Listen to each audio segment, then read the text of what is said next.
کے اوپر آیا ہے، یہاں سچائی کو عام کرنے کے لیے، صداقت کو عام کرنے کے لیے، ظلم کے خاتمے کے لیے، ایک دوسرے کی مدد کے لیے، ایک دوسرے کی غم گساری کے لیے، ایک دوسرے کی غمخواری کے لیے، ایک دوسرے سے پیار کرنے کے لیے، ایک دوسرے سے محبت کرنے کے لیے انسان زمین پر اس لیے آیا۔ اور جب یہ کام کرتے ہیں تو زمین ان کاموں پر گواہ بھی ہوتی ہے، زمین خوش بھی ہوتی ہے۔ لیکن حدیث پاک میں آتا ہے جب زمین کے سینے پر انسان اللہ کی نافرمانی کرتا ہے، جب زمین کے سینے پر انسان گناہ کرتا ہے، آوارگی کرتا ہے، عیاشی کرتا ہے، تو زمین گناہ کرنے والے انسان کو پکار پکار کر کہتی ہے میرے سینے پر تو نیکی کرنے آیا تھا، میرے سینے پر تو پاپ کرنے نہیں آیا تھا، میرے سینے پر تو گناہ کرنے نہیں آیا تھا، میرے سینے پر تو اللہ کی نافرمانی کرنے نہیں آیا تھا۔ اور پھر زمین کہتی ہے، لرز کر کہتی ہے زمین، او مغرور انسان،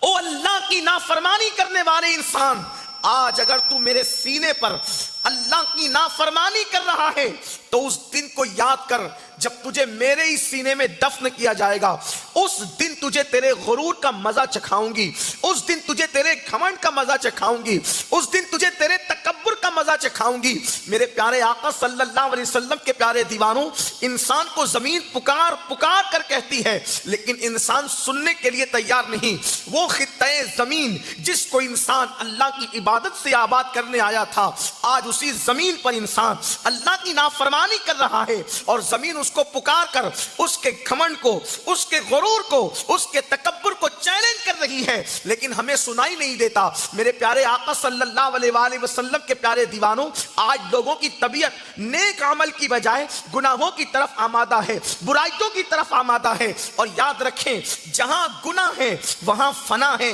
جہاں گناہ ہوگا وہاں سکون نہیں ہوگا، وہاں قرار نہیں ہوگا، وہاں اطمینان نہیں ہوگا۔ اللہ اکبر۔ میرے پیارے آقا صلی اللہ علیہ وآلہ وسلم کے پیارے دیوانوں، نت نئے گناہ روزانہ الگ الگ انداز سے ہمارے درمیان آتے ہیں اور ہم گناہوں میں ڈوبتے چلے جاتے ہیں۔ اچھی طرح یاد رکھنا، کبھی گناہوں کو فیشن کا نام دیا جاتا ہے، کبھی گناہوں کو آرٹ کا نام دیا جاتا ہے، کبھی گناہوں کو فن کا نام دیا جاتا ہے، مگر یاد رکھو گناہ کوئی بھی ہو انسان کو تباہ ہی کرتا ہے، گناہ کوئی بھی ہو انسان کو برباد ہی کرتا ہے۔ جب یہ آیت کریمہ نازل ہوئی، وَمَا أَصَابَكُم مِّن مُّصِيبَةٍ فَبِمَا كَسَبَتْ أَيْدِيكُمْ وَيَعْفُو عَن كَثِيرٍ، کہ تم پر جو بھی مصیبت آتی ہے وہ تمہارے گناہوں کی وجہ سے آتی ہے، تو اللہ کے رسول صلی اللہ علیہ وآلہ وسلم نے صحابہ کرام سے فرمایا کہ تمہارے جسم میں جو کھجلی پیدا ہوتی ہے وہ بھی گناہوں کی وجہ سے پیدا ہوتی ہے۔ یعنی انسان کا جسم اگر کھجاتا ہے تو گناہوں کی وجہ سے کھجاتا ہے۔ انسان